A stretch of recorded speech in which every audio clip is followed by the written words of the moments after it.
Namaskar. My name is Didi Anandadeva Priya, and I'm working here in AMURTEL, Romania.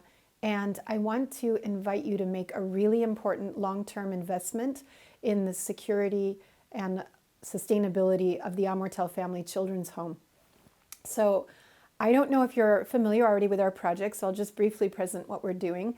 The project started in 1995. You might be aware of that period where it was right after the fall of communism, and the children that came to us had been abandoned in big state children's homes. However, now we have 12 children. We're considered to be a family-style children's home, and that's the legal limit now for how many children can be in this type of care. And the children coming to us have been taken out of situations of abuse or neglect. These are children like Johnny. I do change the names of kids to protect their identities, by the way. But Johnny came to us.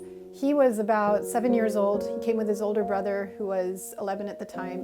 And they'd come to us because there'd been an incident of abuse in the family where the father had hit their mother with the handle of an axe and broken her leg, and she ended up in the hospital. Already their younger sister had died because mother was drunk and she bathed the child in the river, and it was just an infant, and so she caught pneumonia and died. So these kids have been subjected to a lot of neglect. Often they haven't been to school. We had a 16-year-old that came to us and had started working in construction when he was only 7 years old, and so he'd never learned to read or write. And when he came to us, we helped him to do schooling, to learn how to read and write with our support. So like this, we have a variety of ages. The youngest right now is 8 years old. The oldest is 17. So we have several that are in high school. And what's happening now is that, as you know, all across Europe, energy prices are increasing. And we've already been called by our energy company that we should expect that our bill could go up as much as 4 times this year. Now, having the children's home's a large building. We have about 5 refrigerators, 2 washing machines, lots of computers, and we also have a house right behind the children's home where 2 of the adults with disabilities who grew up with us now live, and another house for them as well where they just socialize. So we have 3 buildings, 3 main buildings, and our energy bills are already about 500 euros a month. This means that if it goes up 4 times, we're talking about 2,000 euros per month.